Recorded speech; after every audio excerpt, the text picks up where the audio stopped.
Hello, welcome to Witch on Witch. I am Brigantia Blackbird, and I am joined by Georgia Liberty at the channel Wiccan Conservative. Welcome, everyone. We have such a bright, cheerful topic for you today. It's just going to be wonderful. Everyone's going to be super comfortable. We're all making friends. Georgia and I dressed up for the occasion. Well, we're talking about the necessity of death today, and I realize this isn't going to be everyone's cup of tea, but I would encourage you to have the fortitude to sit down, listen to what we have to say, grapple with the topic a little bit, because it is something that is a reality of life, something that every living being will eventually experience, and even though our souls do reincarnate from one lifetime to the other, we still continue to go through this process. We're always subject to it. So it's relevant just in general, and no one else has done a good job of talking about this. I hear some discussion, from other religions. I hear a little bit of, I'm gothy and spooky, and we're going to talk about death from that perspective. That's not what we're doing today. So this part was partly sparked because of the consequences of our pandemic, which was totally the worst thing ever. But one of the effects was that a significant portion of the population began to manifest this rather sudden existential crisis, really struggling with the concept of death, the fear of death, that it could happen to them, people around them, and I think people went absolutely batshit crazy. And so we need to do something about this fear before we get any crazier. So, starting with causes, George, I want to let you take first crack at this. I have a couple ideas of things that are causing this, and I'm sure you have your theories, so take it away. Hi, I'm so glad to be here real quick. This is going to be an amazing conversation. I think that we have thought everything out beyond thinking things out, like to an extent that you won't even imagine. But with that being said, yes, the pandemic has made people utterly attached to life above all, everything else.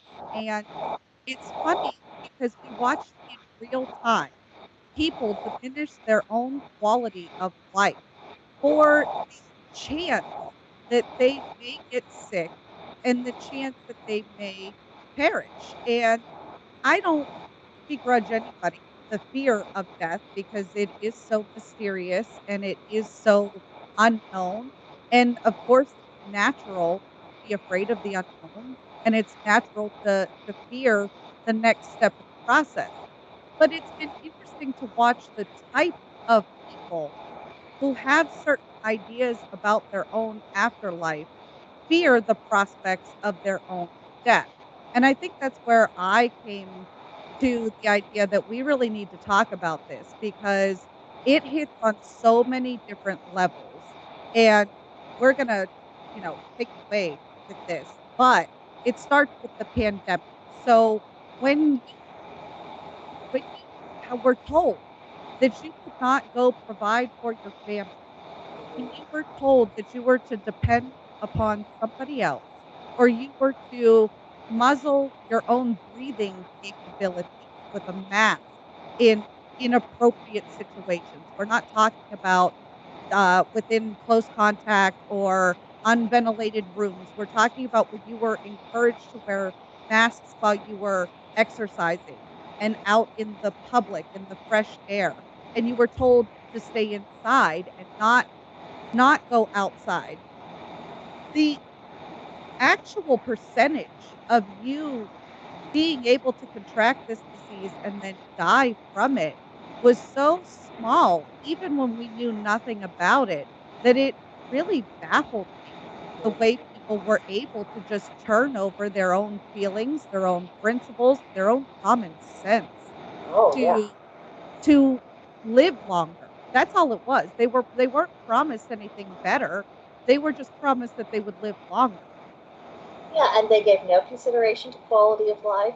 They gave no consideration to whether or not the things that were being recommended to them were effective. And we've had some interesting studies that have told a very, very different story than the ones that was advertised to us. That's all I'm going to say on YouTube. True.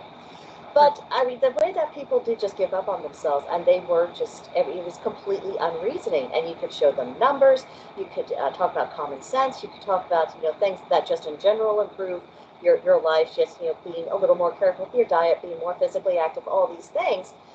And they wanted none of it. They wanted the propaganda that was being fed to them, and that's all that they wanted. And going back to a little bit onto the idea about causes of this exaggerated fear. I'm sure we've both noticed there's a lot of people out there that's kind of putting one foot in front of the other. They don't have any real goal or direction in life. And I think maybe when the pandemic hit, they were like, I've never lived. I've never done anything besides follow my base programming. And I think that caused a lot of issues right Yeah, there. But we also have, I think it revealed that there's a larger percentage of people than what we realize who have no genuine belief in the afterlife. Now, it's one thing for atheists to say, oh, we're alive, we go poof, the electricity is out, that's the end of our consciousness. But I don't think it's just atheists who think that. I think there's a lot of people who give lip service to religion, but they don't actually believe in it when you come to crunch time. And that's a major problem. I think we also have an immaturity problem. The way some older people were like, I just want 5 more minutes of life, 5 more minutes of life. And I'm thinking, you're 92. Nature is coming to get you. If it that's isn't where I COVID, was going to it's go. going to be something else. So I thought, Absolutely. okay, what's wrong with that? Well, why are you not more concerned about the effect this is having on your grandchildren, your great grandchildren at that age? So I thought, okay, we have some serious immaturity issues that clearly transcends generational lines. And I think we also have a real problem with people not accepting how existence actually works. We're so busy trying to make things ideal and perfect things that we lose sight of, okay, this is what actually happens. They get lost in fantasy. What do you think about that? I shared that video from the Academy of Ideas about the effectiveness of strife, or the ability to suffer, and what you get out of suffering. And we aren't here to say that there is no benefit to strife in life and that there's no benefit to struggling, because there is. And I think that it takes a very special type of person to step back and analyze that strife. So, if you're going to overcome something, because ultimately that's the goal of any type of conflict, is to overcome it and learn something from it. That way you're character building and you're getting that quality of life. You have that feeling of accomplishment. You had a struggle and you were able to overcome, and that releases all different kinds of chemical reactions in your brain and endorphins and things to that effect. So, we're talking about people who were able to look at their grandparents and say, well, grandma is 82, 89 years old. She's at the end of her life, but I'm willing to sacrifice my quality of life so that she gets the extra 5 minutes, so that, we don't kill her off. But in reality, like you said, who has more to benefit in this world? Grandma came, she saw, she conquered. She is ultimately the matriarch, or the foundation for the branches that are her family, that are supposed to be blossoming and carrying on her legacy. But if all you're doing is sheltering inside, are you really fulfilling that purpose?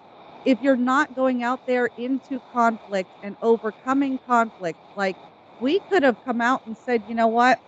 We're gonna, make sure that everybody's business, from the community standpoint, is safe. So we're gonna make sure that everybody's clean and everybody's, well taken care of, and we're gonna work as a community to make sure everybody can stay open. We didn't take that effect.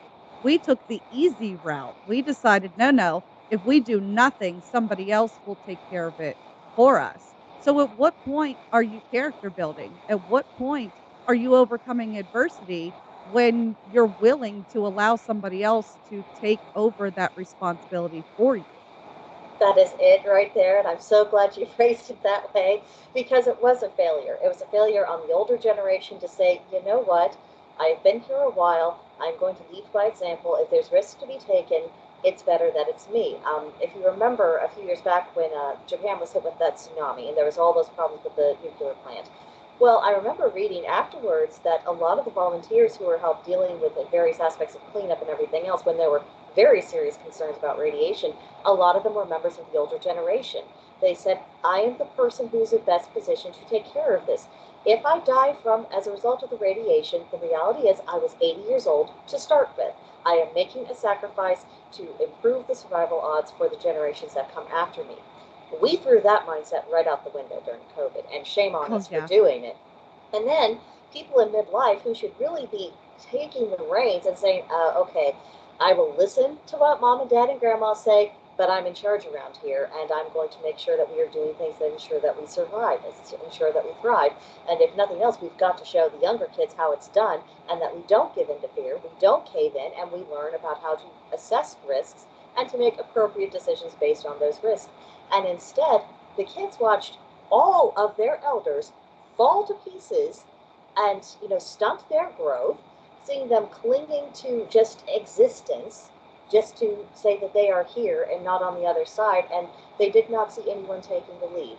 And we are going to be paying the price for that mistake for oh, Quite a many, while. many years to come, unfortunately. Mhm. So I think what we've talked about really represents a twofold failure. The first is that people are not really up on the current scientific understanding about the nature of energy and what they're discovering about energy continuing on after physical death.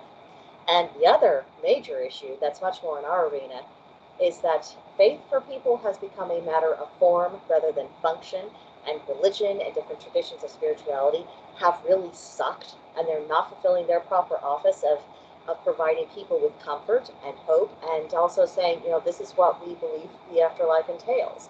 They were not saying, even if, the worst that could happen to you on earth happens, there's this beyond, and you are still cared for, and it's not the end of everything. Apparently, the case has not been sufficiently made, or people are not building up their faith as individuals. Probably both, if we're being really honest about it. But it's an issue, and I think the rise we see in people rejecting religion and spirituality as a whole, I think this also majorly plays into this. Because if you honestly think that right now is all you got, What's uh, the point? yeah, what's the point? I can see you wanting to cling to those last 5 minutes because you don't see anything else. But I'm also thinking, how are you not arriving at the conclusion that maybe how you are living, the manner of your existence, maybe that counts too? Why did we throw quality of life out the window over our fears of death?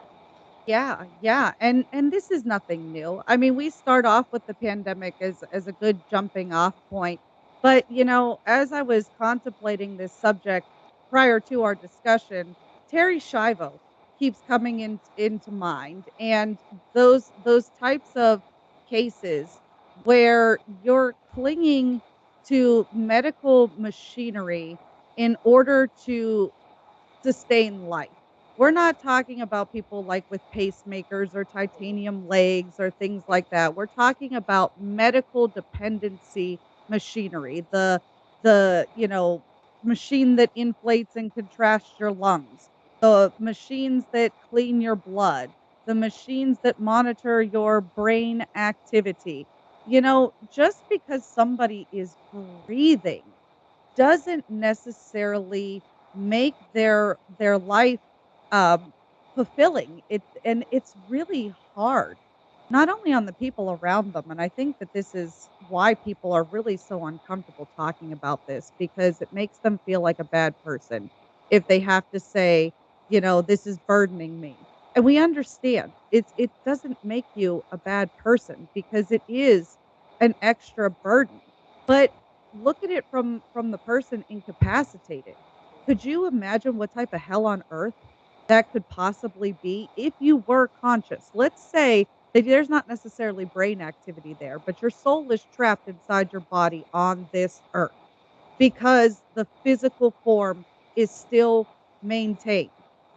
What what on earth could you possibly be experiencing? To me, that's scary, not being able to communicate and possibly being subconsciously aware of what's going on around you. That sounds absolutely horrible to me. I mean, for one, let's say you are retaining your conscious awareness and you're able to kind of step outside of your body the way with the way we essentially do when we astral project, and you're Correct. managing what's going on because what else are you gonna do? And You no longer and have control, yeah, so yeah, there's nothing else to be done. I mean, I suppose at first the novelty of it might be something, but there's got to come a point where you're like, okay, I've got to figure out how to do this haunting stuff quick because yeah. I need to let them know it's okay to let me go because my body, bless its heart, it's not coming back from whatever illness or injury that I've had. And I know everyone is sad, and I'm glad they love me, but me being stuck here, that's probably not a good thing. And oh, actually, we didn't talk about this earlier, but since we're talking about the medical intervention in hospitals, so many of them are said to be haunted or have lingering energies and all this and that. I'm wondering maybe that isn't necessarily because you're dealing with an Dead. unfriendly spirit. Maybe it's because you have kept people around too long. And what if that actually drove the soul of the person insane? And they're haunting until they're kind of able to work through their own issues. I mean, if we think we have a hard time dealing with our psychological issues today, I mean, imagine if you're a spirit and yet you may not necessarily have anyone to talk to. Uh, I mean, Well, there's a reason why these things can get bad. I was gonna say, to piggyback off of your point, let's just say that you're not of the belief of souls and you do happen to find yourself in this situation. Imagine what a frustrating experience that would be if you're confused, you don't know how you got there, but somehow you see your body laying on this hospital bed attached to all these machines. Like, goodness, you're still you, even though your body is incapacitated. I firmly believe that you are you and your soul of souls. So you're gonna be shell shocked. And if you're not of our persuasion where we think about these sorts of things, it's gonna be one of those moments that slap you in the face that you're like, I never even thought of this as a possibility. I think you're absolutely right about that. One of the my early teachers, she wasn't formally my teacher, but we talked a lot. She came from a family tradition. She shared a lot of her wisdom. One of her gifts is that she was a medium, and so she always had some contact with the dead. Well, from time to time, the spirit of my grandmother would come through, and she died when I was very young, and apparently kind of hangs around to make sure I'm all right, the family's okay. But one of the things that my teacher conveyed to me is like when your grandmother died and she was still conscious afterwards, she said that was quite a shock for her. And Yeah. I rather got the impression that it took a while to recover from that because she was Jehovah's Witness, and the teaching was is that death is a state of unconsciousness, and that any future life would be if God was to resurrect you on earth or to resurrect you in heaven. So she wasn't expecting to be discorporated and still floating around. I mean, and as Jehovah's Witnesses, atheists, agnostics. I mean, anyone who doesn't really actually believe. I mean, just imagine.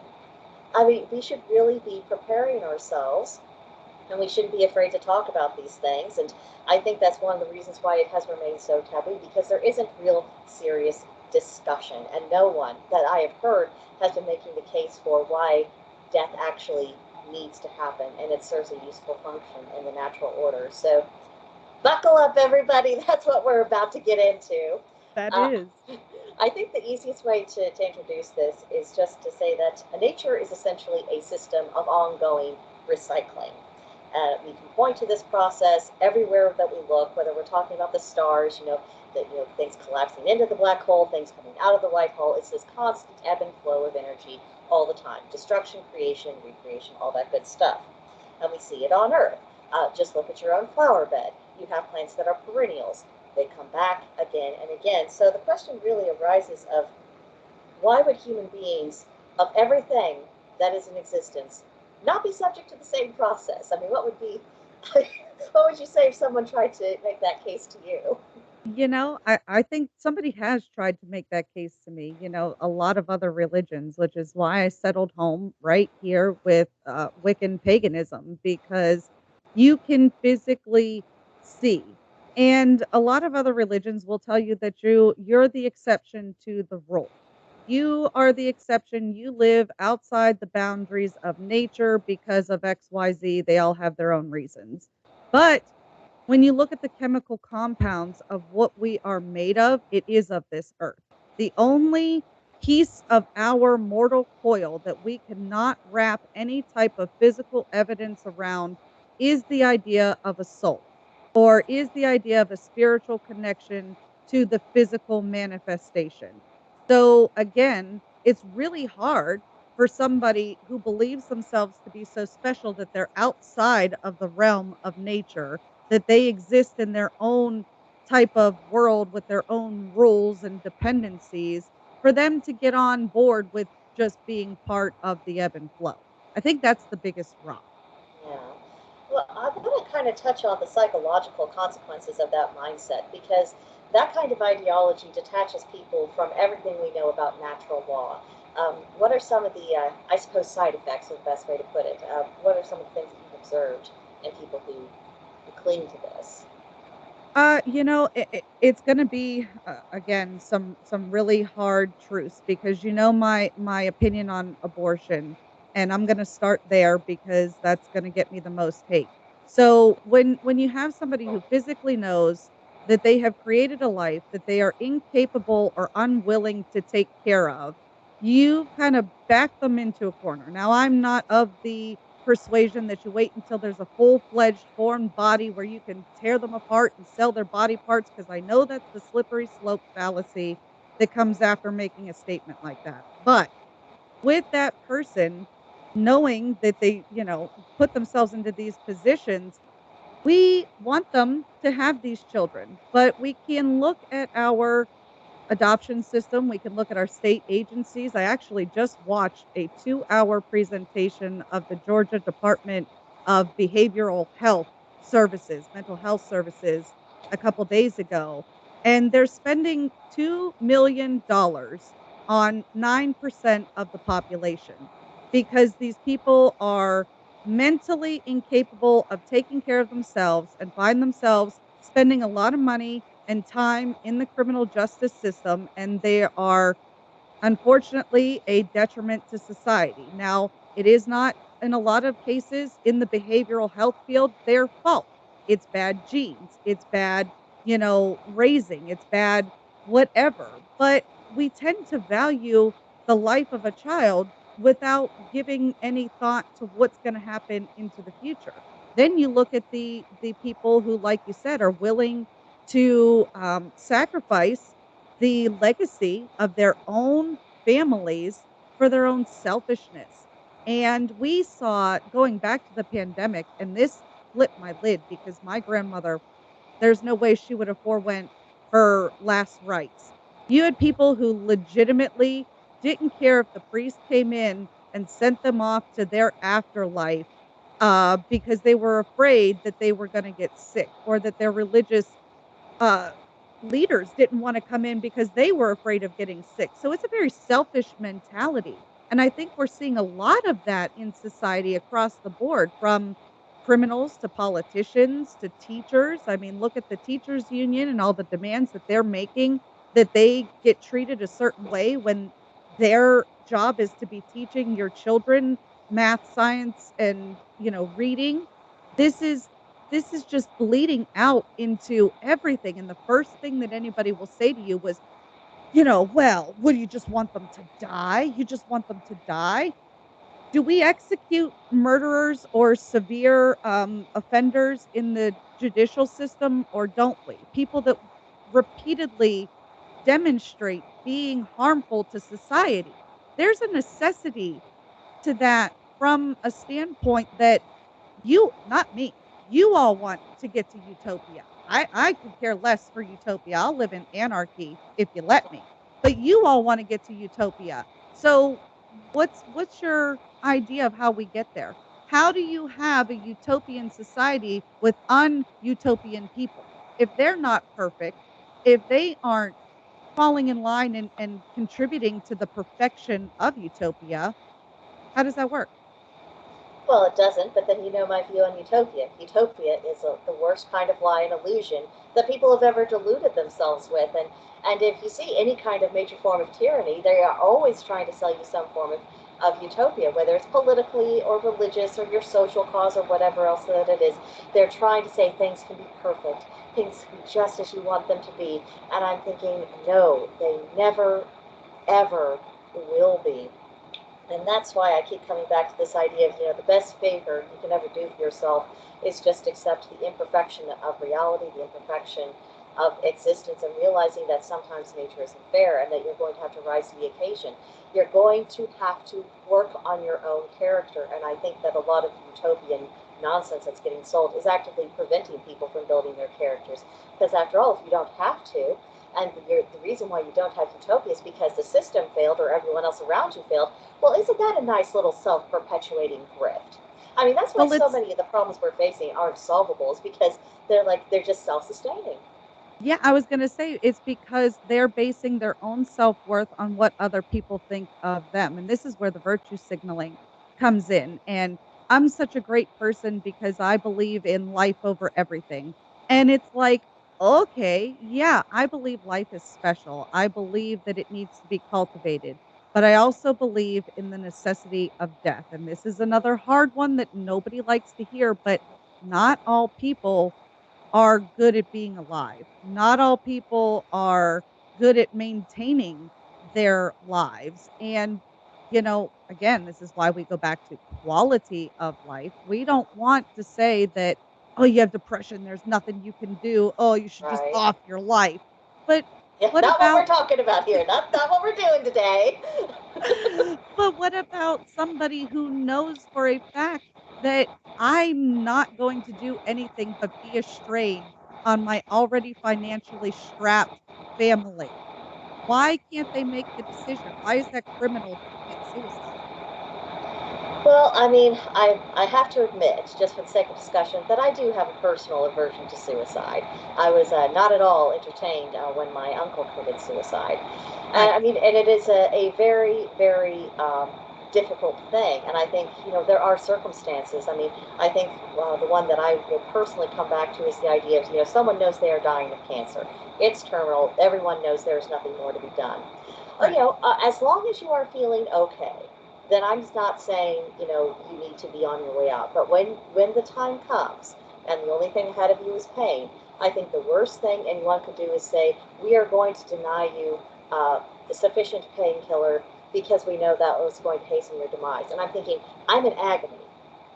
Hastening my demise is your medical responsibility at this point. And if you're my Yeah. kid, you and I'm not able to make that decision anymore, and all you can see me is just racked with pain, then please love me enough to let Let me me go. go. I mean, and I think that's and this is taking us away from the medical side of things, which is usually when we think of such things. But I'm also thinking of going back to the idea of execution or how we deal with criminals. Is that okay? If someone's a serial killer, can we just agree that we need to remove them from this earth? I'm sorry about whatever went wrong in their brain or their soul or whatever it is that shapes someone into committing these heinous crimes, but there's nothing we can do. There's But never been anything anyone can do. We need to just remove them so they cannot continue to repeat the offense, and we shouldn't glamorize what they do. we'd have to trust due process in order to do that. We would That's have true. to we would have to That's trust due another issue. process. See, because That's a secondary issue for sure. I agree with you, and there is a point, where you decide that people are incapable of being in society, and you lock them away even when they haven't taken a life. And when you have people that are sitting on death row even after the appeals process has exhausted itself, I admire Texas putting in the fast lane and just saying, "Let's get her done." Yeah. Well, I mean, and honestly, it's even the best thing involved for the inmate themselves, because if all you've got is the prison and everything that goes on in prison, I'm sorry, that's not really life either. Maybe Not it where is I time. wanna be. I mean, spend the rest of your time praying to whatever deity you believe in and get yourself sorted there. Use your time wisely, but your time is coming to an end. And even if we're not taking it through, um, the criminal system, if it's a matter of self-defense or the police see that there's an attack in progress and they shoot the assailant, like what recently happened. Well, the lady whose life was saved, people were protesting outside of her house saying how horrible it was that the police killed the suspect. And she's screaming at them saying, he was trying to kill me. Kill He was me. trying to kill me in front of my children. And they were like, oh, well, you're alive still, and Black Lives Matter. And she says, look at my children. My children are black. Do you not care about them? They are innocent. Quite a conundrum. Yeah, like he had a gun. He was coming. I mean, there was no doubt as to his intentions. If anything, the community should be thanking the police. Like, I'm sorry it fell to you to have to pull the trigger, but we're so thankful that you did, because clearly this person was not right. He was going to harm these other people. Thank you for stepping up and doing the thing. And whether it's a police officer or a citizen, if someone is making a violent, lethal attack stop, and that means the person committing the crime gets killed, we need to stop caring about that life. Because someone who's initiating the use of force like that, they're not the good guy. They don't care about their life. And if they have mental illness, I'm sorry, but the time to deal with and address with that was before they decided to hurt somebody else. So can we agree that the lives of people not committing those crimes matters more? That's all I'm asking. I don't think that's much of a bar to reach personally. What a sad case that was too, because she was a concealed weapons carrier. It was within her absolute right to take his life on her own, but because she valued life so much and was willing to allow the police to step in and try to alleviate and save his life. And look at what they're doing to her. They don't even look at it like that, Brigantia. They aren't even looking at it as if she had the capacity to save herself, and she didn't. She valued his life more than the lives of her children. She valued his life. So Yeah, now you're gonna protest on her lawn when she's already proven her value of life over her own. yeah. And I don't know how I feel about that, because on the one hand, I think, okay, she was trying to show mercy, and in some religions that is an extremely important thing. But the other part of me is thinking, you had your babies there. Your That's your duty as job. your duty as a mother was to eliminate the threat to your children. And if he had succeeded in killing her, I mean, what would he have done to the children? Maybe it wouldn't have begun with shooting them. Maybe, I mean, who Who knows? knows? I mean, who knows? I mean, someone in that deranged state of mind could have done any kind of crime to those children before killing them, including really gruesome stuff that I don't want to touch on here. But anyone watching, I mean, use your imagination. Terrible things happen all All the the time. time, and Mhm. and that's. I mean, I think we are definitely proving the case for utility of death, and in extreme medical conditions, and also in criminal matters, because Yeah. sometimes that is the only thing to do. I mean, oh, Well, that there's actually, hesitation. There's yeah. hesitation, and that will cost you your life in a crisis situation, is if you Oh, no. hesitate. And this actually calls to mind something. My husband and I, we were watching The Offer on Paramount Plus. It's about what was the story that was going on behind the scenes during the makings of the Godfather movie, which was actually just as Cool. interesting as the movie itself. I mean, it was really, really cool. It was based on the recollections of the producer, so I'm not sure how much is, you always have to take with a pinch of salt, but there's some facts there. Well, at one point during the series, um, the mobster that he had kind of forged a working relationship with, because he said, we're not making this movie to make Italians look bad. This is about family. This is about justice and everything else, and the extreme lengths you have to go to sometimes. And so he was cool with them. Well, he had a rival who got out of prison who was causing ruckus for his organization, and he actually attempted to assassinate this mobster. He was in the hospital for a while, and so this new guy was thinking he was in charge. And after his first interaction with the producer, I looked at my husband. I said, he is a rabid dog. Someone needs to put him down. I don't think it matters who. He just needs to be taken out of the equation. And ultimately, other people in the organization who were loyal to the original boss, that's exactly what they did do. And I Right. was cheering.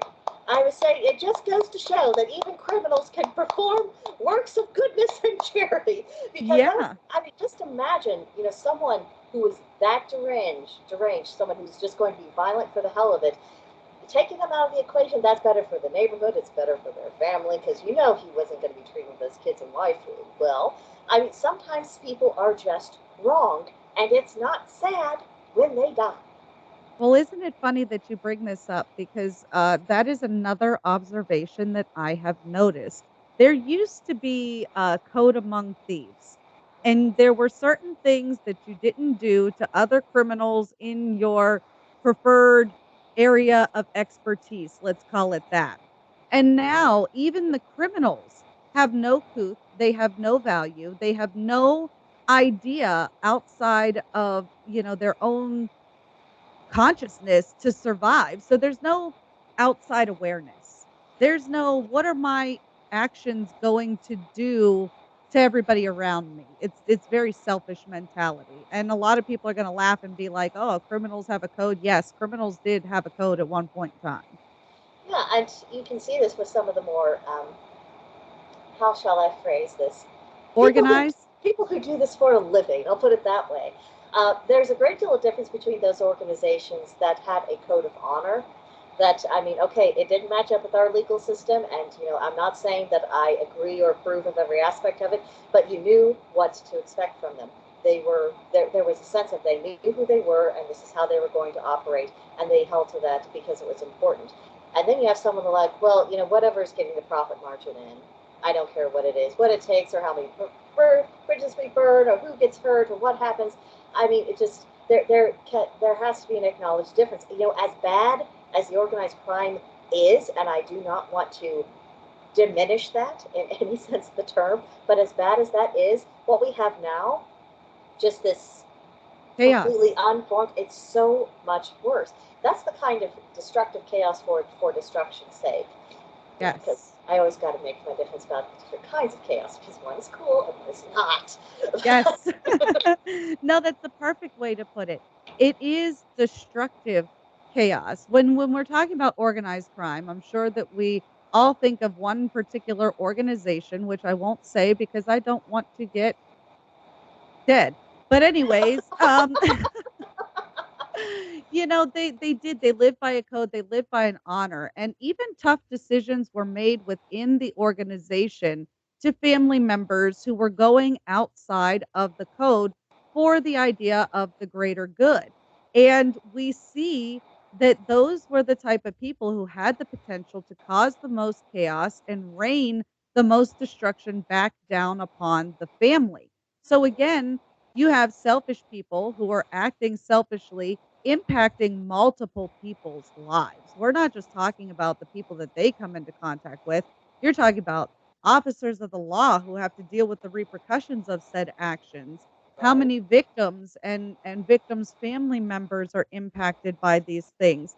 And then the rate of heat that goes into something like that, and then it hits everybody's in the wallet because prices go up and the cost of everything goes up, and then you've got extra patrols on the streets and things to that, and people are risking their lives to stop a madman. And, that madman literally values his life above yours. He doesn't value your life, Mhm. but you will give him the courtesy of not firing your weapon? What does that say? It says that our society has major priority issues. I mean, and I hear so many conservative commentators talk about this all the time, and they'll be quoting the Bible verse. They'll call what is good bad and what is bad good, and and it's hard to argue with them. I mean, because that is how people are behaving. There's been this complete inversion of morality. And you and I have talked a lot about human values, about how there are some core things that people of most faiths and philosophies can get together and say, okay, we all kind of agree on this foundation, and we can operate within that framework. When people reject that, not only does it pit all the different groups against each other, but it also destroys the very fabric that enables a society to hold itself together. And that in turn makes another form of death inevitable, which is why I think we are looking at the death of the Republic. I think that's why we are faced with the choice of either we restructure and reform in some very serious way, and not everyone's going to come along with that, which will probably end up in separation, or we just submit to tyranny, which is, as Mm. far as I'm concerned, another form of death. And Which is a great point. I mean, when you descend into tyranny, and I literally just had this was our ending conversation with my girlfriend in Texas. She asked me what I was teaching my kids because I've against all my wishes, against everything that I believed in, I finally broke down and decided to homeschool my children for their benefit. And I don't like these college institutions that are just doing nothing but brainwashing the kids to play the game to win their idea of life and their idea of a quality of life, where they put possessions above family, where they dictate their success by the dollar amount in their bank, or their possessions that they own and that they have. And I really want my girls to realize that life under tyranny in slavery is not a life worth living. It is just the same as being dead. If you do not have the autonomy of your own actions or pursuit of your own happiness, which is undoubtedly the foundation of this nation, and whose life are you really living? You're not living your own life. So why wouldn't you rather be dead if you are going to be the instrument of somebody else's success? Absolutely. I mean, and that is really the foundation of all rebellion. It's when people get to say of I cannot live under this tyranny. I cannot live under this system. In fact, I don't think anyone really can. And then people say, you know what, I have nothing left to lose. So I mean, that's how that's when you get into hot civil wars. That's when you get into things completely breaking apart. And I am more than a little disturbed about how all the decisions that make that scenario more likely are the very decisions we see enacted on a daily basis. And I'm thinking, okay, there comes a point where I'm no longer believing you are just incompetent or stupid. There's a point where I'm just saying you are malicious, this is deliberate, and this is the kind of scenario you want, and you want it because you think you're going to win. But time will ultimately tell on that. But getting away from kind of these more awful forms of death about that we've talked about. Uh, let's talk about the function of death just kind of as part of the natural cycle for a minute or two. Because we know that when something dies, it leaves a hole and something new can grow up in its place. And I think that is one of the ways we can really start coming to terms with this in our own minds if we're struggling with the idea of death, is that when we go, we are making room for that other thing, whether it is, our own descendants, hopefully, or if it is our legacy, or if it is just, someone new, someone coming up in the earth. If we were to carry on for forever, if we were to figure out a way to expand the human life cycle to, say 200 years or something insane, we are not making room for anyone. We're saying, well, I'm the most important thing that has ever existed ever. And I'm thinking, okay, but what about the next Leonardo da Vinci, who might be due to be reincarnated in the next batch of babies? Maybe he's going to need some space. Maybe Yeah. we shouldn't have so many resources trying to prolong life to the point of absurdity. Maybe we need to accept that when it comes our time to get off, that we accept it gracefully. What do you Yeah, think? that's really hard for people to come to grips with, because I think it goes back to what you were saying earlier about them not feeling accomplished enough to leave.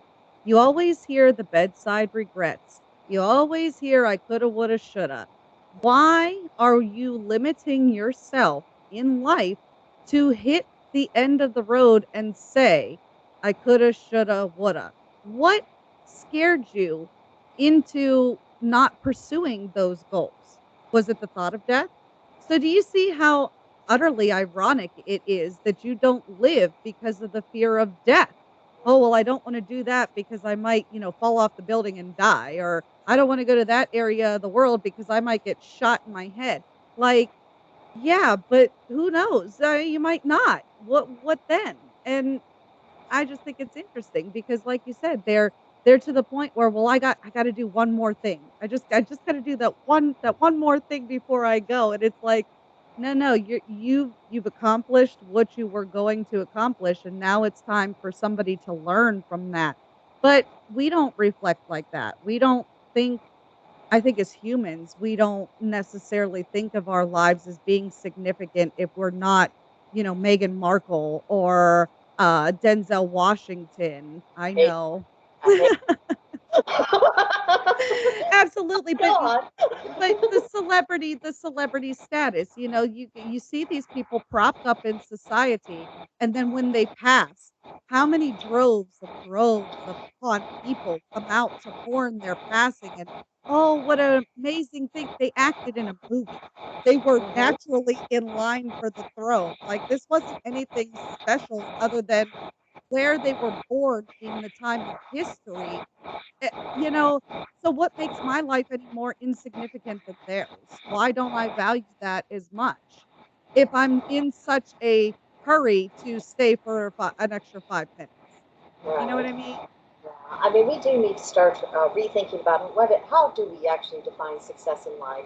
What does it mean to have meaning in life? Because I mean, this chasing after the celebrity culture, like you said, or being famous and having riches and doing all of these very public notice me type of things. I can't help but think this is all wrapped around vanity, not Yes. meaning, but vanity. And I think that goes back to we are not building up our characters anymore. We are not being raised by parents who are saying, you need to build character. I have expectations of you. You're not going to wander the earth acting like some spoiled little shit. I ain't putting up with it. We are not having that, at least not certainly not on the broader scale. And I think we are experiencing the consequences very much to our detriment. I mean, They that's, consider death they consider death a loss too.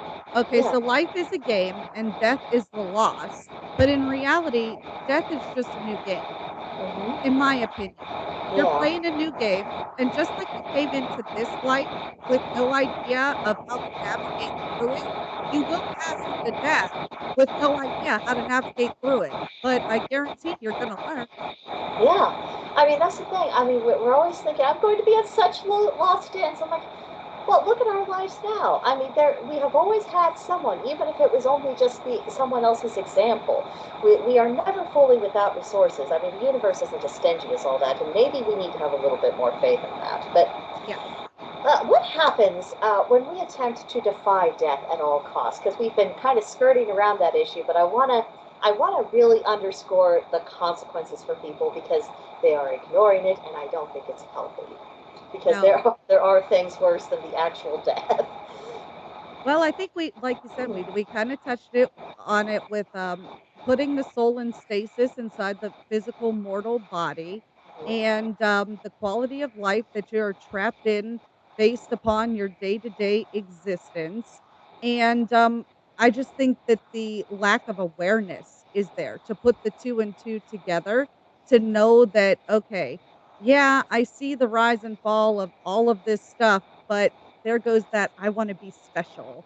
I wanna be special, it's not gonna happen to me, and as long as I do X, Y, and Z, I mean, yeah, eat healthy. Yeah, take care of your body. Yeah, you wanna be in peak physical form to enjoy life, but the body is going to deteriorate, and ultimately, like you keep saying, the soul is the everlasting part of the manifestation, and if you're not feeding that growth or you're not feeding into that building exercise, how do you expect to move forward with some sort of resources or some sort of know-how in how to navigate the next section of life? So because we're not working on those things, because we don't even associate that as being a practical idea of how to prepare for death, then we constantly now have an aversion to death.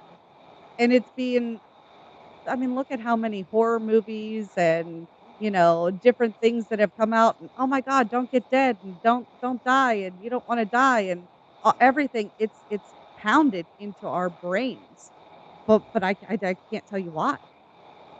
Well, and I'm wondering because you said that we're not preparing ourselves for death, but it got me to thinking while you're talking that we're also not preparing ourselves for the next stage of life either. Children are not really being prepared to be adults, and we know this because of how they act when we start expecting them to adult things. Like they're just supposed to have this naturally figured out when no one taught them anything. That's had an issue. We are not preparing ourselves to move from our 20s to our 30s, or from our 30s to midlife. And once you get beyond that, you start seeing people who have the money to do it, getting really into cosmetic procedures and making sure that they look as young as possible and trying to cling to something that they have already lost. They've already had the death of that youth. But instead of saying, okay, this is where I'm at and this is now the phase and now my life changes, they are actively trying to prevent their own evolution. And I think the aversion to death is the ultimate expression of that. I'm not taking responsibility for the reality that my life will change, that I'm Correct. not going to be static, that I'm not going to be stuck in this one mode. And I think it leads to some very sad behavior. I think it leads to people dating people who are inappropriately too young for them. And I'm talking, within legal bounds. But I mean, still, you're looking at them like, so, you're 50 and you're dating someone 25. Don't you think maybe you'd be better off going to a therapist rather Yeah, than getting involved in this? Because if you have money and you're doing that, they are probably after your bank account. I mean, they might like you, but would they really be with you if you did not have some material resources to offer? So that's the first thing. And if someone is willing to settle for that kind of relationship just to get a trophy or be a trophy, what are you doing with your life? says a lot about priorities now, doesn't it? And that's a great illustration of things that we attempt to do to avert death. Nobody thinks about averting death by eating healthy, exercising, maintaining a proper social schedule, and being in tune with nature and all that stuff. Nah, that's physical fitness. That's just health and well being. Why isn't that considered aversion to death? Because if you don't do those things, you're gonna die a lot sooner. Oh yeah, and probably more painfully, and in Yeah, a less attractive way. yeah, Oh, but cause and effect. I mean, that's another one of those old-fashioned concepts that we threw out the window because we live in modern times, and it's working out so well, yeah. so well. Uh, But let's also move on because I do believe that death and the grieving process comes with lessons that we do benefit from. We talked a Yes. little bit about evolution, but it's also an opportunity to contemplate the role of deities who are caretakers of the dead. And you mentioned earlier that you wanted to bring up a little bit of information about these various gods, so floor's yours. Let's talk about Awesome. them. Yeah, learnreligions.com has been an amazing source of information for me. Now, of course, I've been studying multiple books and things for a very long time. So when I come across a .com that actually hits the nail on the head, I'm pretty Mhm. excited about it. Right? This one is so awesome because it brings up a lot of different cultures, gods and goddesses associated with them. So they have Anubis in the Egyptian uh, pantheon, Demeter in the Greek pantheon. They have Freya in the north, Hades also in the Greek, Hecate is also in the Greek. Noticing a pattern here, there's lots of death gods. Um, Hell in Norse, who you were just speaking on one of your past videos. Uh, Feng Ho, who I've never heard of. That's from the Chinese pantheon, who's a goddess who appears as an old woman, which I thought was interesting because Hmm. the Greek goddesses seem to be very young. And though they represent different aspects of the transition from maiden mother to crone, the fact that the Chinese went with the end of the road personification was pretty interesting in my book. And then, of course, you've got the Morgan, Orisis, and last but not least, they have Yama in Hindu.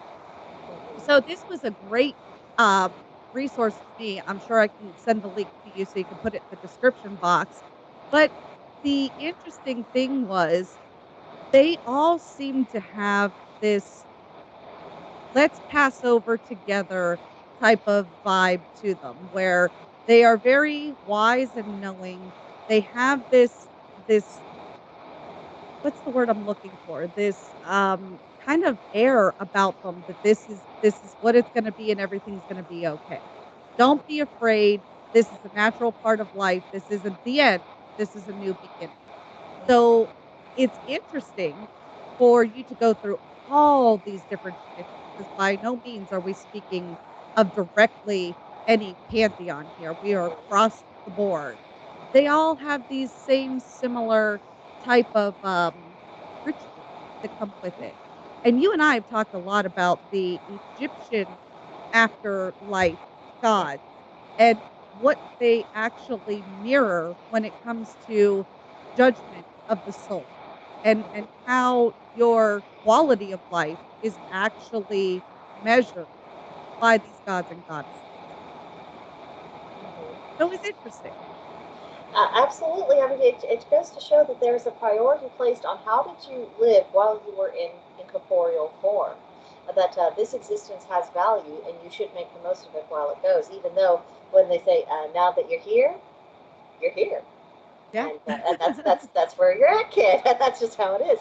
And I also think that maybe that's why we are beginning to reconsider some of these deities associated with death. Because the whole reason we're doing this episode is I was telling you that I kept seeing various deities associated with death popping up on my Pinterest feed when I was looking for interesting things to share in the Discord group. I mean, there's always Anubis and Hades and Persephone and Hel and Freya and Odin and all of these other people. And I'm like, this is kind of a weird time of year for that. We're not quite into harvest season yet, so Right. hi, but why? And Right. so we took that as a sign that it's time to talk about these things, and also maybe it's time to reconsider some of the reputations that people have placed on these deities. The goddess Hel, for example, she was always described as being very grim and very firm, and oh, Balder must have been so miserable. And I'm like, I don't know about that. I have some questions. They parallel Hades and Persephone a little bit too much for me to quite take the company line on that. But I think their firmness is absolutely just about getting us to the point of acceptance. And sometimes the quickest and the least painful way is just to say, this is the absolute concrete reality of your situation.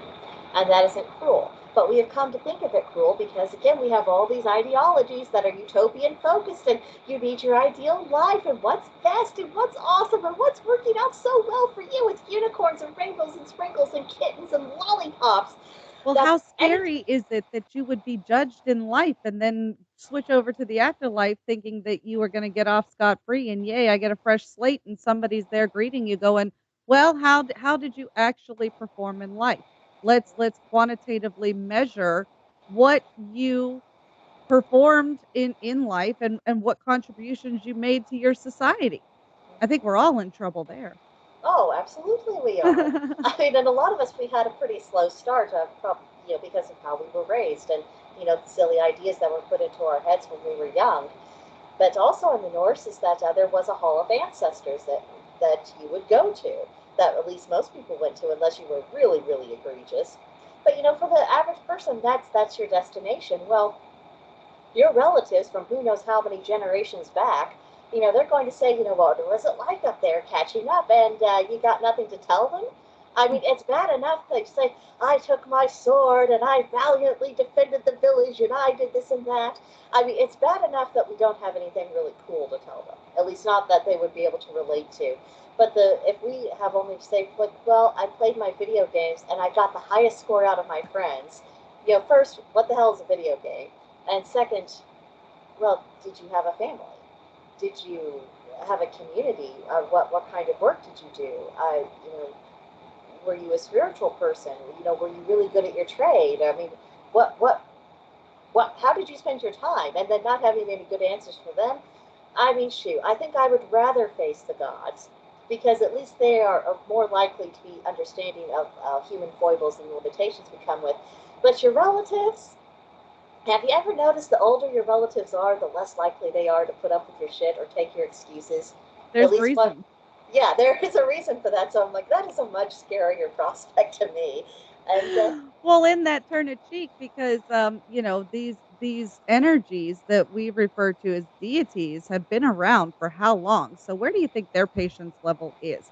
Now, some are more understanding than others, and each seems to have their own niches, things that they look for, things that they are focused on, and depending upon who you declare your allegiance to is going to ultimately alter what is expected of you. And another thing that really always kind of confused me about the utopian idea of death is, just because two people are good people doesn't necessarily mean that they get along. So what kind of utopian society is it if you get all the way to where you're going and it's full of a bunch of people you didn't even like in life? oh, can you imagine? Is that Oh, utopia? ooh. I don't think I need additional motivation to turn into a hermit. I just don't think I need that. And well, what are the utopian people that they're the ones who are saying, oh, we want this world in which people like you are really not going to fit in. And I'm like, it's not like I wanted to associate with you to begin with, and now you're telling me you're trying to cut off all my routes of escape. Yes. Yes. And Yeah, and find out how that's going to work out for you, dearie. It's not going to be fun. It's not gonna be fun, but, it is what it is, and all you can do is kind of, align yourself with what you believe to be valuable, and it can't be based off of what other people tell you to be valuable. And again, live your life with a purpose, but don't be afraid of not accomplishing everything because that's not what this incarnation is for. It's not to I don't think that you can reach perfection. I mean, not even the Buddhists believe that you could reach perfection through one incarnation. It was a constant reincarnation process and learning process. So to even pretend that you're going to come any closer to having um some scot-free afterlife, I think is kind of foolish. I would tend to agree with that. But let's talk about the grieving process for a minute because I think people have a misconception that the process of grief has no benefits, or Mhm. that to acknowledge that anything in your life has that good that has arisen after a tragedy. I think that's an idea that people really resist, and I think, as you said earlier, that's wrapped up in guilt. But I mean, the truth is, grief teaches us things that we would never ever contemplate otherwise. And without experiencing that full range of human emotion and learning that we can survive it and learning that good things come after horrible things, I think that makes us less as people. Does that observation match up with your own? It's just it's one of those things where I just I encourage everybody to try their damnedest to pay attention to how you react and why you're reacting that way. And I know this sounds really off the wall and I don't know how else to put it. Are you feeling regret because of the way you treated somebody? Are you feeling some sort of shame for your actions or because of something that didn't get accomplished during your set period of time? And that's where I think a lot of the negotiating part and the denial part of grief comes in where, no, it wasn't me, it wasn't me. Because a lot of people get stuck there in the denial. It wasn't me, or ooh, excuse me, or they get to the point where they feel like they could have intervened in some way that was going to stop the process. It's really hard to tell somebody you're not that important in the grand scheme of things. Yeah. I don't know how else to put it to you. Things happen for a reason, and we may not always understand those reasons or agree with the reasons, but they happen for a reason. So the grieving process starts with, I think, understanding first and foremost. It's not your fault. Yeah. Not your fault. And I think that's especially important if people have lost someone recently with whom they had an argument that was near memory or that they hadn't, made peace with or anything else. Because you also need to think about what is that guilt doing to you? Because I would lay down pretty good odds that guilt is not leading you to improve the relationships you still have. And it probably has not led you to just, having kind of this heart to heart, at the graveside saying, I do regret, what I said or things and so on, and essentially trying to let them go in a more private fashion than what you can do at a funeral. I Mhm. bet a lot of people aren't doing that. I can't face them. Like, well, for all you know, their ghost is hanging around anyway. So Staring you right in the face. yeah, I mean, you might as well do the thing anyway. It'll probably resolve things more quickly. But also, I think we need to start understanding some of the limits of our responsibility. I mean, I feel like we've really run the gamut on responsibility in all our conversations because it always seems that people are not taking any responsibility at all or they are taking entirely too much upon themselves. We are not all powerful. I mean, that's one of the most agonizing, irritating lessons we learn as witches is that guess what? You still got limits. You That's can do right. some pretty cool stuff that the normal person can't, and that's awesome. But you still have your limits, and that's I think coming to terms with that. I think that took me at least a year. It Yeah. really really antagonized me. Like, Yes, like it would be lovely. I can do just enough to get myself into some trouble, but okay, this is what we have, and no matter what your well of talent is or the degree of your skill, we all have our ceiling, and I think that's important to come to terms with, especially when it comes to death. I mean, especially if we're in the medical profession. sometimes that body is done, or Right. sometimes that person, they know that it's time to go. Um, and that actually reminds me of one of the members on the Discord who very sadly lost one of their dogs. Um, he was telling the story of what happened right before, and he said that the dog had this look on her face that was just pure love. It was the same look that all of the other dogs had right before they died, and then that was the end. And when that happens, I think, even though acceptance is the last thing you want to do, you need to let that happen, especially if someone can let go with peace.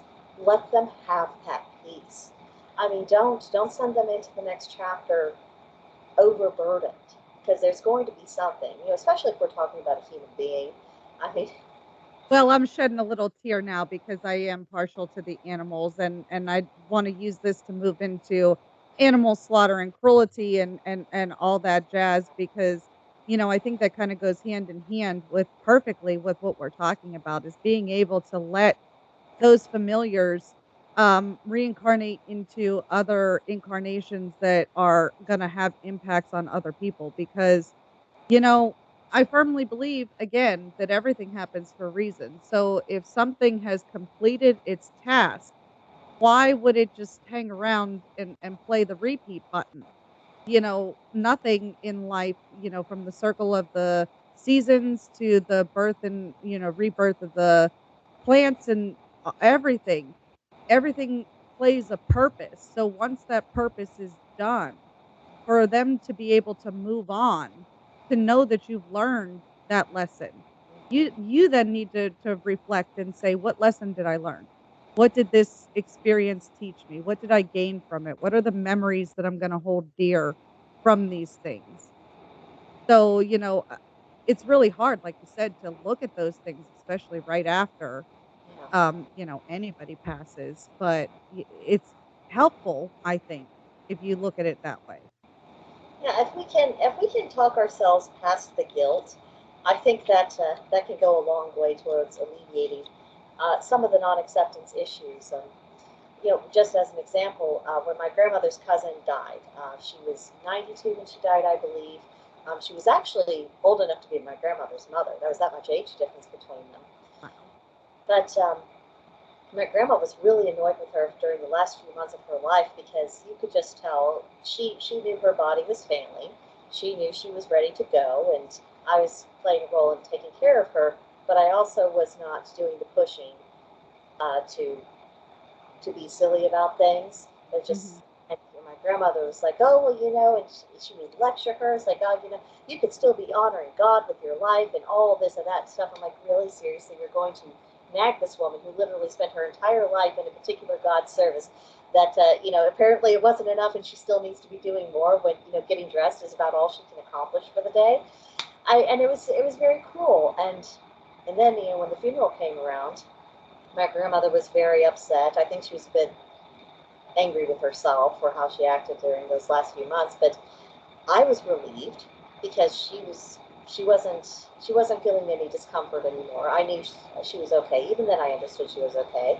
And I remember what my brother said. He said, she was ready to go. She's dead, and I am happy for her that she has now reached that finish line. And it was very odd because it was just my brother and I think my father, but of course my father is always hard to tell what he was thinking or feeling about anything. But we were among the Typical. people who were like, this is okay. Of course we miss her. Of course we cherished every moment we had with her because she was a wonderful woman. I think she was by far the most understanding person of our family, even in the extended family. And of course, we felt that loss, but at the same time, I think we understood it was time, and most everybody else didn't. So, Yeah, and this goes back to my own personal fear of everlasting anything. Like eternity scares the crap out of me. Oblivion scares the crap out of me. Uh Utopia scares the crap out of me. Stagnancy scares the crap out of me. I don't want to be stagnant and maybe that's just the Sagittarius in me that is constantly adventuring and wanting to do things, but it's just one of those things that I'm like, how does that idea even appeal to you? Because it scares the death out of me. So well, it's just confusing. it's only in a few specific religions that idea even occurs. Because True. throughout all of paganism, or anything that could even be remotely associated with paganism, the gods were imperfect. They were learning lessons. They were making mistakes. They were having victories and successes. They had some failures. They had to figure out how to come back out of things. They used their own natural talents to do this, and they consulted with one another to kind of make up for their own personal weaknesses. And that's when a lot of other religions will say, well, that just shows your gods weren't all that, this and that. I'm like, They no, this weren't is perfect. this is what shows our gods are real. Because they are literally following the pattern of everything else we can confirm in nature, including our own nature. And if anything, I think that gives me a lot of hope because, and this is why I believe that all of the myth cycle, it's always cyclical, including the Norse myth Ragnarok. I keep telling people everything always repeats. And yes, we have these stories in which these gods died, but I just have this sense they've since been reborn and they've been going through different things. They've moved on to other patterns and they're always engaged in this work. And things will happen and they'll die again and they'll come back and all this and it will continue on repeating because that is what makes logical sense to me. That is the pattern I'm seeing throughout all of nature. And and if it's okay with them and they've apparently come to terms with this, maybe I could learn something from their example. Well, here's another comparison for you. So we understand that there are imperfections in life and that that is part of the road that we live in order for everything to maintain some sort of independence. And our ideas of growing and learning and striving and suffering and overcoming and constantly in the battle of life. Our gods teach us that through their myths and through their legends and through the work that they've communicated back to the people, whether the people made up these stories in order to tell of the things and the epics that they saw, whatever you want to believe. But we are constantly, like you said, in motion and in moving and working with our deities. But in the monotheistic religions, where a God is omnipotent and untouchable, there is a disconnect between those people and their God. They can never relate to that God because that God is superior to them. Only that God knows why they do those things. Not that there's a necessity to it, just his mere will is the necessity of it. How demoralizing do you think that is to a person, in general, not even a regular, hardcore, dedicated religious follower, but just the perceived conception that you can never measure up to the perfection of your God. Where does that leave you? Well, I'm having to reopen some memory files from when I was a Jehovah's Witness, and and that was exactly the relationship. That was the position I was in. In some ways, it made me not even want to try. I had a good enough level. I certainly was not striving for excellence. I think I worry more about ideas of truth and honor and integrity and doing things properly and doing what I ought more now as a pagan than I ever did as a Christian. And I think it is because of that disconnect. It's like, well, it'll never be good enough. And also, I was surrounded with some people. I was all too aware of their foibles and imperfections, and they were not bashful about letting me know about how great they thought they were. And there were a lot of different contributing factors. And I'm like, yeah, you know what? Screw you guys. I'm not sure any of us are gonna make it. It made me completely disengaged with the process. Yeah, It made. I just, I do it's not know how rough. to put it any better. It's rough because, it's like I wanna say it's almost like being graded on a curve. So, just so long as XYZ person did okay, because that's what's, related back to us, and just looking at, like, say, the Quran and the Torah and the Bible, it's, "You must do this, you must do that." Mm-hmm. There is a set law book to follow, but whenever you go to the myths and the origins and stories, you could read something and pull a completely different moral out of the story than I could. And the 2 of us could sit down and contemplate on that and say, "Oh, maybe there's multiple lessons to learn Mm-hmm. here." But have you ever tried to tell somebody that I don't think that Bible verse or that Quran verse or that that means what you think it means. Yes, it does. Yes, it does. It's like, okay, yes, it does. I I don't literally want knocked part on of it. people's door and told them things like that. So it did not go well. Right. So, I think that that is exactly how they approach death too, because they're not allowed to live life outside of the bounds of the restrictions of their deities. We have a much more natural connection with everything else that's going along that it's almost to the point where they're like, you know what? It's okay because did you see that tree die? You're gonna join that tree. Did you see all those animals that passed? You're gonna be, following their cycle. So, it's comforting in my opinion. I would have to agree. And one of the downfalls that I think of monotheistic religion or any religion that has kind of this you must do this, you must not do that. Well, spirituality becomes a box ticking exercise. It becomes a very left brained. It's and almost I want to say it's not even so much about belief. It's just about conformity at that point. I think there's a reason why within paganism, why what was inherited, which I think there must have been some divine intervention to ensure that we did have something to inherit. What we inherited were principles, not how-to lists, and I think that's very important. And some of our best discussions, that we've had between each other and with our other practitioners, have been about looking at those different stories and everyone kind of pulling a different lesson and it's comparing and contrasting. Like, oh gosh, I hadn't thought of that, but now that you bring it up, my brain's kind of going off in this other direction, and it's much harder to get that within a monotheistic context. And with death most of all, when your options are so you've got a fiery pit of torment, and you've got heaven everlasting, and maybe in certain denominations you have purgatory, which I guess is in between, and those are your three destinations, and best of luck to you. We'll be grading your behavior. Ooh. And we're gonna give you a list of things that are inherently against your nature. Yeah. That's what you have to do to get into the club. Everything that's against your natural existence. Well, and I mean, it's not like Anybody all else feel religion. set up? Yeah, I mean, it's not like other religions don't have the concept of sacrifice, because we certainly do. But it's always you are sacrificing this because you are hoping to attain something better or something more. And they're saying, so you're sacrificing all of this, and we're telling you that it's better, but we're giving you no proof. Whereas with us, in time, we can see what the benefit was. And I think it's much easier to have an active and rich spiritual life when you are seeing that you are actually accomplishing, that there is some return on the investment of your energies. Well, this is a great time to jump in with the neo-paganism idea that we are somehow neo because we have rejected animal sacrifice and slaughter. And I am drawing from, a couple conversations that we've had in the Discord conversations and from other people that we've met in our travels.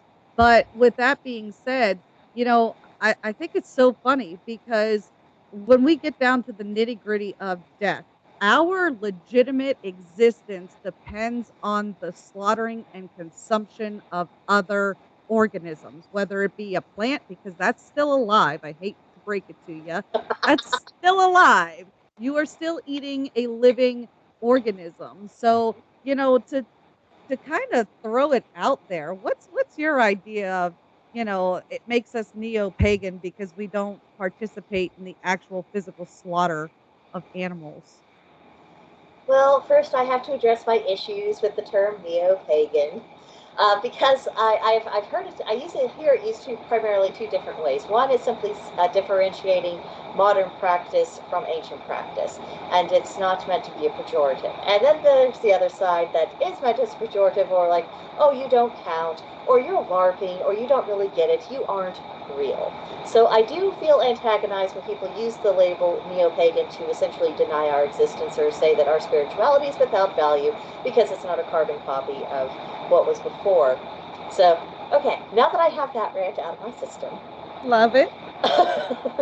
I mean, if you think about it, I think there's truth in that line from Game of Thrones of only death pays for life, because that is how we do sustain ourselves, through animals and through plants and everything else. Now, does that mean that I want to, bring back the ritual sacrifice of animals right then and there in the circle when we're worshiping? I'm probably not into that. But do I deny that there's a necessary slaughtering process? Sure, absolutely, for food, and if we are bringing food to our gods in ritual as offerings, well, whether it's plant or animal, at some point it was killed. It ceased to exist.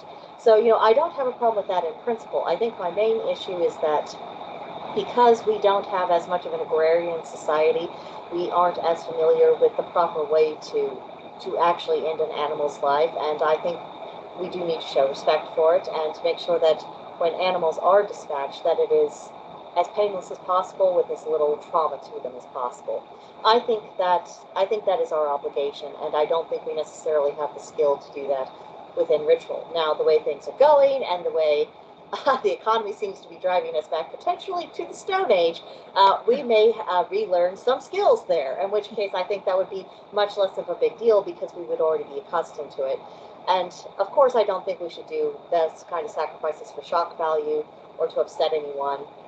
I think that if it is, you offer a portion of the animal to the gods, but you cook the rest of it, you make sure that it's properly used, you are consuming that energy, you're not just killing something to kill it. I mean, does that kind Yeah. of make sense to you? Oh, absolutely. And the Native Americans are a great example of this and how they, utilized every part of the buffalo or the deer or whatever it was that they were hunting, fishing, or gathering. And, I agree with you. I think that this is something that definitely needs to have its eye maintained because we have mass slaughtered so many animals unceremoniously, and we waste a lot of food in this country. So when we think about the necessity of death, yes, death is a necessity and it's a natural occurrence. It's something that we can't avoid, we won't avoid no matter how hard we try, it will always be in vain. The best way to honor death, in my opinion, is to show it its proper respect and to understand its necessity, which is why we're having this discussion. Absolutely. I mean, there's a reason why, even in times when animal sacrifice was more common, well, there were rituals ahead of time, there were invocations, there was an understanding of this is the meaning of what we are about to do. It was never just kind of this wanton destruction for its own sake. And that is something we do need to bring back. And I think that would be part of actually recapturing our humanity. I mean, you're very fond of saying that our humanity has been beaten out of us. You're not wrong. The more I think about what you say, the more I'm like, holy shit. I mean, that she absolutely has that pegged. Because when we are not treating the things which sustain our life with respect, plant or animal, really. I mean, with a plant, I think we have fewer emotional concerns. But Yeah. I mean, still, when we are not showing appreciation for these things that sustain us, when we are not acknowledging that in time we will shed our mortal coil and then our remains will go back to sustain the very system that sustained us, when we have that disconnect, it diminishes us. It makes us poorer spiritually. It makes us less human. And honestly, I think it makes us much easier for people with very malicious intent to manipulate us, because if we can ignore that reality, then they can get us to ignore any other kind of reality. Fear. That in and of itself, when they got humanity to fear their own demise, to fear the next step after life, when we shed and this is across the board from pagans to Catholics to Christians to Jews to Hindu to every when you got people to fear death, which brings us right back down to this pandemic, when you got them to fear death, you controlled their lives. You controlled their quality of lives. And you can see what a detriment that has been to society on whole. The crime rates are soaring. We have inflation prices to the point where people can't even afford to live anymore. So what type of quality of life do you have now that you've sacrificed all of your existence to a inevitable result? It's inevitable. Oh, yeah. Oh, well, I mean, I want to touch again on what's been done to the kids, because I was hearing a report yesterday that children are performing several grades below what their level ought to be. And it's not like our schools had the best freaking standards to begin with. we're not exactly setting the world's best example with that. So I mean, that's bad. They don't understand how to interact with each other. They miss learning to pick up on social cues, because when you have people in a mask for 2 years, you have someone who's 5 years old today, they can't remember a time when they didn't see the face diapers everywhere around them. So there's going to be behavioral issues from that. And then, of course, you have all of these teenagers who always have their depressions and their chemical messed up brains anyway. So they've always been a special vulnerable group for suicide. But now, Yes. after all this, the rate has skyrocketed. And because they were spending all day online instead of with actual humans and having to engage with the real world, well, they have come in contact with every form of self-destructive ideology, which is why you are seeing other things be very trendy that will have profound and permanent effects on their future going forward. How are they going to form relationships? I've heard reports that people are staying virgins longer, not because they've had, self-control and I'm just going to be picky about who I, choose to sleep with. It's not because they decided, I want sex to be meaningful. It's because they don't think it's worth the effort, because they Yep. don't think it's worth the emotional risk to encounter anyone. Mm. This is not normal. This is not natural. They're not No. going to be able to take the reins when the time comes to.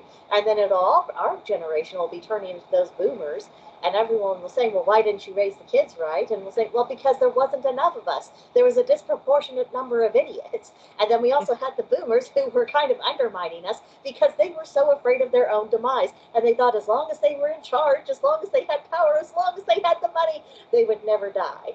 I mean, Yep. I wish they had watched that 80s movie Moonstruck, because the Oh. main, oh, you know the one I'm talking about, Yeah. Cosmo, and his wife, Yeah. and she's like, I think he's doing all this because he fears death. I haven't seen that in a long time. Oh, I love that movie. I love that movie. It is one of my absolute favorites. And there came a point in the story, he came home and he'd been where he wasn't supposed to be. She knew it. She just looked at him and was like, Cosmo, I just want you to know that no matter what you do, you're gonna die, just like everybody else. That's right. That's right. No truer words have ever been spoken. We need Rose. We need Yes. Rose to get up in the morning and tell us that. And I think that's honestly what we're missing. We are missing that kind of stoic reality check. Yeah. Yeah. And it's hard. We know it's hard. We know that this isn't fun conversation nobody Yeah, wants to talk about. We've had a great big smile on our face the whole time, but seriously, this is serious stuff. it is. And and you know, we're not saying these things because we don't firmly believe this, and back to my conversation, I told my friend, I don't fear death anymore. I don't. Because I know that there's something after this and I'm prepared to meet it whatever it is. And if I'm wrong, I'm even prepared for that outcome too. It doesn't bother me at all to get to that next point and ascend on a new level and start fresh. The only thing that I would be afraid of is you atheists. Ooh, boy, I tell you what, I really hope you aren't right. Right? That doesn't sound very much fun to me. Just, poof, you're gone. But I guess you wouldn't know it, so, but again, I mean, what do you risk? But still, I don't, I don't know. I mean, and it isn't a fun topic, and I think we have made more than the usual efforts to take a more upbeat outlook on things, just to, for one, encourage everyone to stay with us during this, rather lengthy conversation, but also to kind of encourage people to shore themselves up psychologically, to not let a fear of death make you its prisoner, and to not make you a slave to it, and to those who would use that as a way to have leverage over you. So, do you have any final thoughts before we start wrapping things up? Or, No, I think you hit the nail on the head. Don't let the fear of something that is inevitable stymie your ability to live life. That's the ultimate goal here. We are cherishing life. We are celebrating life. This was a discussion about the necessity of death, but in turn, I think we proved that because of death, life is a necessity and quality of life is a necessity, in my humble opinion. absolutely. Do we have any further advice that we might want to bestow upon people who are especially struggling with this? For me, it keeps coming back to try to accept the natural order of things, study these things that you are afraid of. If anything, the repeated exposure will make you more comfortable with the subject. And also to remember that things come and go in a cycle, and that includes us, and it's okay. And the last thing I would be is look at the science. Look what science is starting to uncover about energy and consciousness. I mean, Super exciting stuff, I might add. Super exciting stuff. and if you So put if those three things together, I mean, I think you'll be in a much better position. But yeah, anything else, or don't fear the process. You know, grieving process is natural. Going through each stage and your emotions and sorting them out is not a bad thing. It's when you get stuck in those transition periods. I think that you should let yourself have the ability to speak to somebody else. Give them or give yourself the permission to open up. I think that's the best advice that I can give to somebody. Forgive yourself because they're not holding grudges on the other side. And if they are, then you're going to be haunted by a poltergeist or demonic entity or something like that just to scare the people out there who believe in demons. But I don't think that there's any real need to hold grudges on the other side against the living. People who get stuck in a transitional period, in my opinion, the ghosts that can't leave or feel like they have unfinished business, that's not tied to you. That's tied to them. That's tied to their perception of themselves. This is tied to their consciousness. This is their hang up. So if you're feeling presence because again, there are plenty of spirits in the ether that I have, been in contact with, not to be a weirdo like that, but, you know, most of the time they're hanging around because they want to. It's not necessarily that they don't understand what's going on. Now some don't, but some are here because they can't let go of this manifestation, and that's a personal hang up. You can't walk anybody through an addiction process any more than you can walk a ghost through a liberation process. Does that make sense? oh, absolutely. I mean, the only thing you can do is just they said, I suppose I do like the ghost hunters that when they are actually encountering something, and you get the sense, okay, maybe this is actually legit and it's not just make believe. Sometimes they try to be comforting and they'll emphasize, you do have a choice about what happens to you from here on out, and I think that is the most beautiful thing, because even if you have a very troubled spirit, if they hear that often enough, I think even pain has a statute of limitations. All things eventually come to an end, and maybe it takes that spirit a couple centuries, but sooner or later there's going to be something that does release that hold, and if you encounter one that's having trouble and you just say it's going to be okay, you have options, this isn't the end of everything, and you don't have to stay stuck here. Maybe that just could be the moment where they're like, oh, everyone's been telling me this, maybe they have a point, and then they can finally find their release. Because, yeah, I should say, I mean, it is a personal problem for them, and there's only Mhm. so much that we can do. Now, Yeah, I'm not that doesn't discouraging mean, anybody yeah, from trying. I hope that yeah. that's not taken that way, And because definitely don't go out of your way to antagonize them. That's not nice.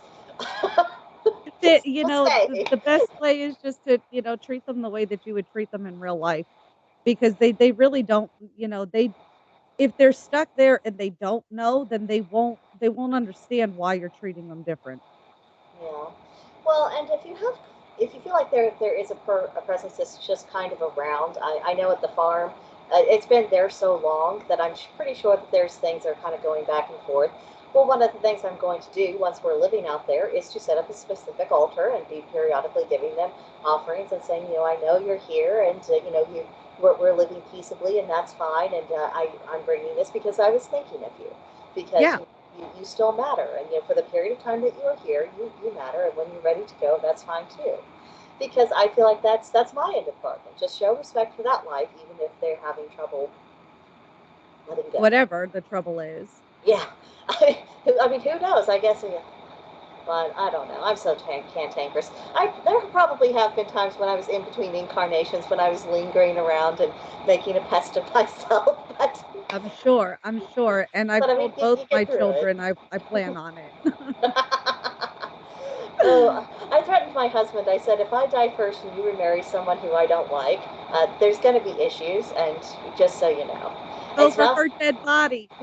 Well, I mean, it's not even a jealousy thing because we've had discussions about death and like don't be a widow forever. Essentially, is the substance of our conversation.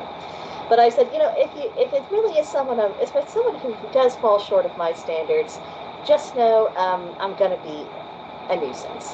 That's all. That's all. I mean, so I just think choose, that's okay. choose wisely. That's all I'm saying. Oh, but I think that about does it. I'm so glad we had this talk. I mean, people probably don't realize this just watching us, but I think, this is challenging even for you and I, even though we made the effort to rise to the occasion and do the thing anyway. And I want to say a very special thank you to anyone who listened all the way through. I hope it was useful, and please communicate with us. Tell us what you think. You know, the, Comment. the the comments and the commenting and all this other good stuff. And even better yet, come see us on Discord.